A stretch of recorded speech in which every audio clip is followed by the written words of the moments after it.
ଗତ କିଛି ଦିନ ତଳେ ବିଜୁ ଜନତା ଦଳ ଛାଡ଼ି ବିଜେପିରେ ଯୋଗ ଦେଇଥିବା ଓଡ଼ିଆ ଚଳଚ୍ଚିତ୍ର ଜଗତର ଆଗଧାଡ଼ିର ଅଭିନେତା ମିଛ କହିଛନ୍ତି ବୋଲି ଜଣାପଡ଼ିଛି।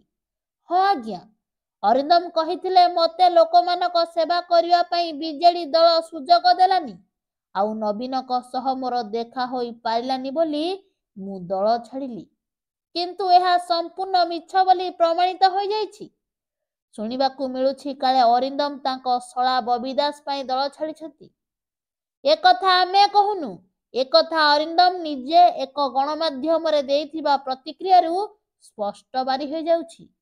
ହଁ ଆଜ୍ଞା, ମିଛ କହିଛନ୍ତି ଅରିନ୍ଦମ।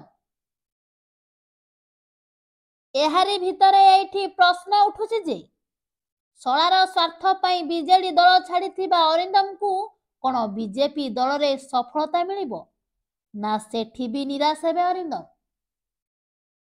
ଏମିତି ନ୍ୟୁଜ୍ ପାଇବା ପାଇଁ ଚାହୁଁଥିଲେ ସବସ୍କ୍ରାଇବ୍ କରନ୍ତୁ RJ ନ୍ୟୁଜ୍।